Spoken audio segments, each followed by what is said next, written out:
तर ही जी lens cap आहे ही lens cap फार महत्त्वाची आहे. कारण काय, जे आतमध्ये जे लेन्स आहे जे आता तुम्हाला दिसत आहे कॅप काढल्यानंतर तुम्हाला जे लेन्स दिसतंय ते जे लेन्स असतं तेच कॅमेराचं खूप महत्त्वाचं असतं. त्याचं प्रोटेक्शन व्हावं म्हणून याला लेन्स कॅप लावली जाते. काही यांना वेगळी लेन्स कॅप येते, काही यांना त्या लेन्स हूडमध्ये हे जे आहे याला लेन्स हूड म्हणतात. हे सगळं जे आहे हे लेन्स हूड आहे. काही यांच्यामध्ये कॅमेऱ्यांमध्ये या लेन्स हूडमध्येच कॅप अटॅच असते. त्याला इथे एक नुसतं बटन असतं, ते बटन दाबलं की ॲटोमॅटिक ही जी लेन्स कॅप आता एक्सटर्नल लावली आहे त्याच्याऐवजी त्याच्या आतमध्येच कॅप असते, ती कॅप डायरेक्ट इकडे येते आणि लेन्स बंद होतं.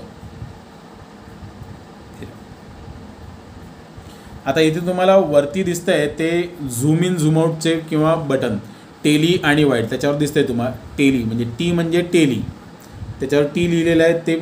ते बटन म्हणजे टेली म्हणजे झूम. ते बटन दाबलं की कॅमेरा जो आहे तो झूम होतो म्हणजे क्लोज जातो. तर जेवढ्या वेळा दाबून ठेवणार तेवढ्या वेळा तो झूम जाणार. आणि वाईडचं बटन दाबलं की तो कॅमेरा वाईड येणार, बॅकग्राऊंडमध्ये वाईड येणार. हे साधे फंक्शन्स आहेत हे जे या कॅमेऱ्याच्या बटनांचे. आता पुढचं हेडफोन आणि बाकीचे आउटपुट कुठे आहेत ते बघूया. आता सर्वात पहिलं जे वरचं हे आता कॅप काढली ही, इथे हेडफोन आउट आहे की ज्याच्यातून तुम्ही जो ऑडिओ जो इन दिलेला आहे तो ऑडिओ रेकॉर्ड होताना तुम्ही इकडनं हेडफोन आउट घेऊ शकता. हे हेडफोन आउट आहे.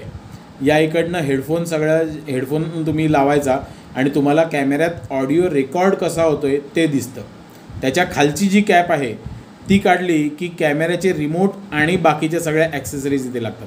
कॅमेरा रिमोट, काही वेळेला कॅमेऱ्यांना एक्सटर्नल रिमोट येतात की जे बटनाने तुम्ही स्टँडची जी स्टिक असते ज्याने तुम्ही कॅमेरा ऑपरेट करता तर तिथे येणारे रिमोट येतात की ज्याने तुम्ही झूम इन झूम आउट आहे त्या बटनांनी करू शकता.